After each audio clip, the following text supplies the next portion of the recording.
একান্নবর্তী পরিবারে বিয়ে হয়েছিল সুরঞ্জনার। তখন কত আর বয়স হবে, 16 কিংবা 17। সুরঞ্জনার বন্ধুরা জিজ্ঞেস করেছিল, বাড়ি থেকে তোকে এত তাড়াতাড়ি বিয়ে দিয়ে দিল?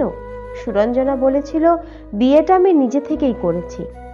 অনেকেই অবাক হয়ে গিয়েছিল যে মেয়েটা পড়াশোনায় এত ভালো, সে কিনা পড়াশোনা ছেড়ে নিজে থেকে বিয়ে করে নিল।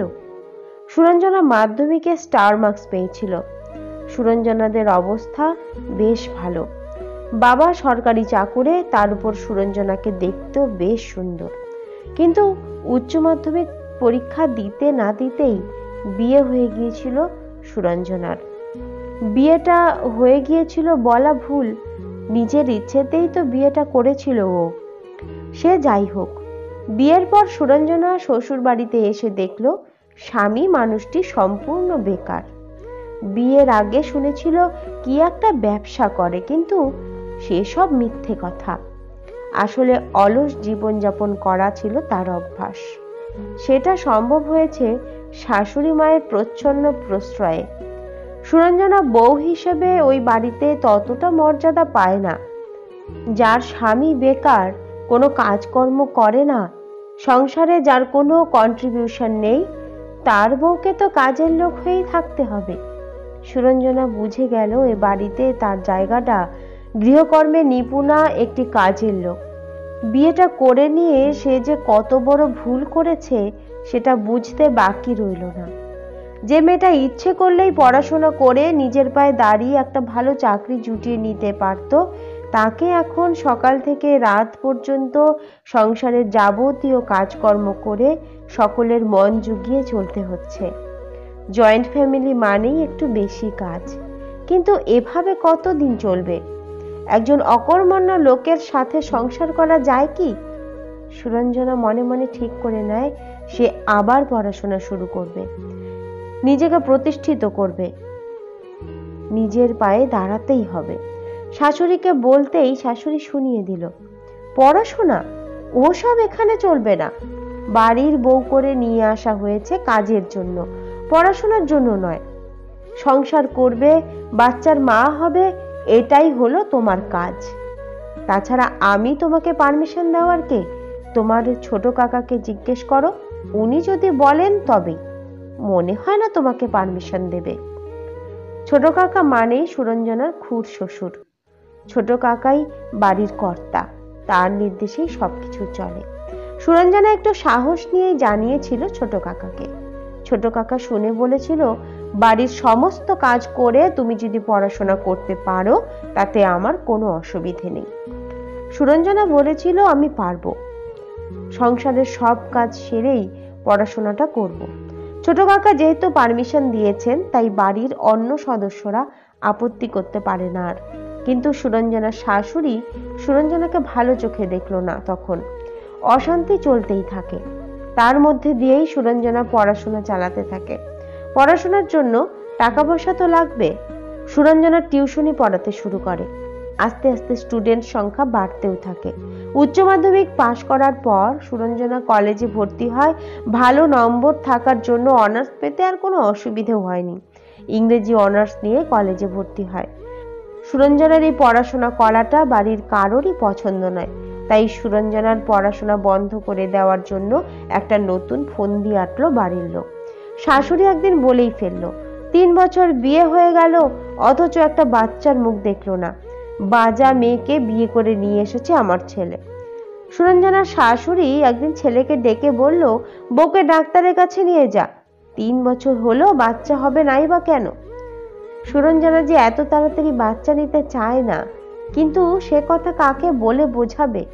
বাচ্চা না নিলে তাকে শুনতে হবে বাজা অপয়া। শেষমেশ সিদ্ধান্ত নেয় বাচ্চা নেবে, তা না হলে অপবাদ আর অত্যাচারের মাত্রা আরো বাড়বে। কলেজের ফাইনাল ইয়ারের পরীক্ষা পড়ল। সুরঞ্জনার তখন 8 মাসের প্রেগন্যান্সি। শাশুড়ি বলল, পরীক্ষা দিতে হবে না। সুরঞ্জনা সে কথা শোনেনি। ওই অবস্থায় সুরঞ্জনা পরীক্ষা দেয়। সুরঞ্জনা হারতে চায় না। জীবনে এমন পরিস্থিতি আসে, হারতে না চাইলেও জোর করে হারিয়ে দেওয়ার চেষ্টা চলতেই থাকে। সুরঞ্জনার ছেলে হয়। তারপর ছেলেকে সামলে নিয়েও সুরঞ্জনা মাস্টার্সে ভর্তি হয়। ছোট বাচ্চা, তার উপর সংসারের কাজ, টিউশন পড়ানো। সুরঞ্জনার তখন নাস্তানাবুদ অবস্থা, তবু হাল ছাড়েনি। মাস্টার্স কমপ্লিট করে সেই সঙ্গে বিএডও করে নেয়। এদিকে টিউশন পড়ানো বাড়াতে থাকে। ছেলেকেও মানুষ করতে হবে, সেই সঙ্গে চলে চাকরির চেষ্টা। একটা বেসরকারি স্কুলে চাকরিও পেয়ে যায় অবশেষে। এরপর থেকে সুরঞ্জনাকে আর ভালো চোখে দেখে না কেউ, না বাড়ির লোক, না নিজের স্বামী। কেউই যেন তার আপন নয়। স্বামী বলে মাইনের টাকা তার হাতে তুলে দিতে হবে, কিন্তু কেন? এদিকে সুরঞ্জনার ছেলেও ওই বাড়ির শিক্ষা পেতে থাকে। ওইটুকু ছেলেকে বোঝানো হতে থাকে মা ভীষণ খারাপ, তাই বাড়িতে থাকে না, তাকে রেখে চলে যায় রোজ। অবশেষে সিদ্ধান্ত নেয় আর থাকা সম্ভব নয় ওই বাড়িতে। তাই ওই রকম স্বামী সংসারকে ত্যাগ করে ছেলেকে নিয়ে সে বাড়ি ছেড়ে বেরিয়ে আসে এবং সিদ্ধান্ত নেয় সে একাই থাকবে, ছেলেকে মনের মতো করে মানুষ করবে। অবশেষে বাড়ি থেকে বেরিয়ে আসে। শ্বশুরবাড়ির সঙ্গে সম্পর্ক ছিন্ন করে ভাড়া বাড়িতে থাকতে শুরু করে সুরঞ্জনা। খুব একটা বেশি বেতন না পেলেও চলে যায় তার কোনো রকমে। তবে ভাড়া বাড়িতে একা থাকতো আর ছেলেকে রেখে আসে তার বাপের বাড়িতে। ছেলেকে দেখার জন্য যে একটা লোক রাখবে সে সামর্থ্য তখন সুরঞ্জনার ছিল না, কিন্তু কিছু মানুষ ছিল, তারা তার একা থাকার সুযোগ নেওয়ার অপেক্ষায়। যে বাড়িতে ভাড়া থাকে ওই বাড়িওয়ালার ভাই একদিন সুরঞ্জনার ঘরে এসে বলে, একা থাকো, কোনো অসুবিধা হলে আমি আছি, টাকা পয়সা লাগলেও বলবে। সুরঞ্জনা বলেছিল দরকার নেই। এমন কথা শুনে উনি বলেছিলেন, এত দেমাগ ভালো নয়, ডিভোর্স তো আর এমনি এমনি হয়নি, নিশ্চয়ই দোষ ছিল, তাই বাড়ি থেকে তাড়িয়ে দিয়েছে। সুরঞ্জনা এমন কথায় পাত্তা দেয়নি। এসব কথা বলে তাকে টলানো যায় না আর। কিন্তু বাইরে আরো কিছু নরখাদক ছিল যাদের হাত থেকে সুরঞ্জনা রেহাই পায়নি। যখন স্কুল থেকে ফেরে প্রায় দিনই ওই 26-27 বছরের একটি ছেলে সুরঞ্জনাকে কুপ্রস্তাব দিত। ওই প্রস্তাবে রাজি হয়নি সুরঞ্জনা। একদিন সন্ধেবেলায় ঘটল একটি অঘটন। সুরঞ্জনা তখন ফিরছিল। 3-4 জন ছেলে এসে ফাঁকা রাস্তায় সুরঞ্জনাকে টেনে হিঁচড়ে গাড়িতে তোলার চেষ্টা করে। ধস্তাধস্তি হয়। সুরঞ্জনা চিৎকার করতে থাকলে দূর থেকে অ্যাসিড ছুঁড়ে দিয়ে পালিয়ে যায় তারা। সৌভাগ্যবশত অ্যাসিডের সামান্য ছিটেফোঁটা বাম হাতে এসে পড়লেও শরীরটা অক্ষতই থেকে যায়। সেই মুহূর্তে একজন এসে পড়ে ওই জায়গায়। সে হয়তো ভগবানের দূতই ছিল। দূর থেকে একটা বাইকের আলো পড়তেই ওরা অ্যাসিড ছুঁড়ে দিয়ে পালিয়ে গিয়েছিল। তারপর বাইক থেকে নেমে ছেলেটি সামনে আসে।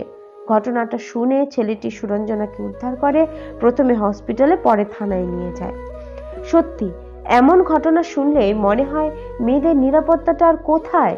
মেয়েদের দেখতে সুন্দর হওয়াটা বড় অপরাধের বোধ হয়। কিন্তু কেন একটি মেয়ে একা থাকতে পারবে না? ডিভোর্স হয়ে গেলে কিছু অমানুষ কেনই বা সুযোগ নিতে আসে? হাজার প্রশ্ন ভিড় করে আসে মনে। গল্পটা এখানেই শেষ হলে তো ভালোই হতো। এই পুরো ঘটনাটা সুরঞ্জনার মুখ থেকেই আমার শোনা। এমন কাহিনী শোনার পর সুরঞ্জনাকে জিজ্ঞেস করেছিলাম, এখন তাহলে আর কোনো প্রবলেম নেই তো? সুরঞ্জনা হেসে বলেছিল, একজন মেয়ের একা থাকাটা কতটা যে ভয়ঙ্কর হতে পারে সেটা বলে বোঝানো যায় না। একা থাকতে চাইলেও তো পারবো না, তাই একজনকে খুব দরকার।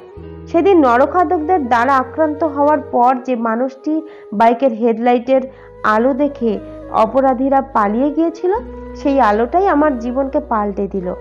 জীবনে এমন আলোটাই খুব প্রয়োজন ছিল। আমাকে সর্বতোভাবে সাহায্য করা ওই মানুষটি আমার কাছে এখন একমাত্র ভরসা, আমার অন্ধকার জীবনে আলো। ওকে আমি ভালোবাসি আর ও আমাকে খুব ভালোবাসে। তবে এখন আমার ছেলেকে নিজের কাছে নিয়ে এসেই রেখেছি। শুনে ভালো লাগলো সুরঞ্জনা এমন একজন মানুষকে পাশে পেয়েছে যার কাছে সে এখন ভালো আছে। কিন্তু এত কিছুর পরেও সুরঞ্জনা কেন বাপের বাড়িতে থাকেনি, এটা জানতে মনটা ভীষণ খচখচ করছিল। বাপের বাড়ির অবস্থা বেশ সচ্ছল ছিল। বাবা সরকারি চাকুরে, একটি মাত্রই মেয়ে, অথচ বিয়ের পর এত অত্যাচার সহ্য করেও তখনও বাপের বাড়ি ফেরেনি। প্রেম করে তো বিয়ে করেনি, রীতিমতো দেখাশোনা করেই বিয়ে। বিয়েতে নিজের মতও ছিল। এত প্রশ্ন যখন মনে উকি দিচ্ছিল তখন সুরঞ্জনাকে বাপের বাড়ির কথা জিজ্ঞেস করতেই সুরঞ্জনা কেঁদে ফেলেছিল। কথাগুলো বলতে গিয়ে গলার কাছে কি যেন একটা দলা পাকিয়ে উঠছিল। তারপর বলেছিল সে কথা। সুরঞ্জনার নামটা রেখেছিল ওর দাদু। দাদু ঠাম্মাই ছিল ওর শৈশবকালের সঙ্গী। সুরঞ্জনার যেদিন জন্ম হলো সেদিন ওর বাবার ছিল চাকরিতে জয়েনিং এর ডেট। বাবাকে চলে যেতে হয়েছিল সেদিন। সুরঞ্জনার জন্মের দিন যেহেতু বাবা থাকতে পারেনি, অনেক দূরে পোস্টিং হয়েছিল, তাই সুরঞ্জনার মায়ের চোখে ব্যাপারটা ভালো লাগেনি। মা বলতো অপয়া মেয়ে, এই অপয়া মেয়েটিকে মা সহ্য করতে পারত না। 3 বছর পর সুরঞ্জনার ভাইয়ের জন্ম হয়। মায়ের কাছে ভাই ভীষণ আপন হয়ে যায়। সুরঞ্জনাকে ওর মা বলতো, তুই আমার মেয়ে নোস, আমার একটিমাত্রই ছেলে। এমন অপয়া যে বাবাকে ঘর ছাড়া করেছিলি, দেখ ভাই হতেই তোর বাবা ঘরে ফিরল। মায়ের অনাদর থেকে বাঁচাতে দাদু নিয়ে চলে গেল বাইরে। দাদু তখন বাইরে চাকরি করে। 5 বছর বয়স থেকেই দাদু ঠাম্মা মানুষ করেছে। পড়াশোনা থেকে শুরু করে নাচ গান শেখানো সব দাদু ঠাম্মাই করেছে। 4.5 বছর পর দাদু রিটায়ার করে বাড়ি ফেরে। সুরঞ্জনাকেও ফিরে আসতে হয়। ইতিমধ্যে সুরঞ্জনার ঠাম্মা মারা যায়। খুব কাছের একজন মানুষ হারিয়ে যায় সুরঞ্জনার জীবন থেকে। বাড়ি ফেরার পর থেকেই মা কেয়ার না করলেও ওই 10 বছরের মেয়েটিকে বাবা কেয়ার করত খুব। স্নান করিয়ে দেওয়া, খাইয়ে দেওয়া, আদর করা, সবকিছু। সুরঞ্জনা ভাবতো মায়ের আদর ভালোবাসা নাই বা পেল, বাবা তো ভালোবাসে। যেটা মায়ের করার কথা সেটা বাবা করছে। জীবনে তার আর দুঃখ কি? বাবা যেন বেশি ভালোবাসে একটু। রোজ রাতে গল্প বলা, গল্প বলতে বলতে ঘুম পাড়িয়ে দেওয়া, বাবাদের ভালোবাসা বুঝি এমনই হয়।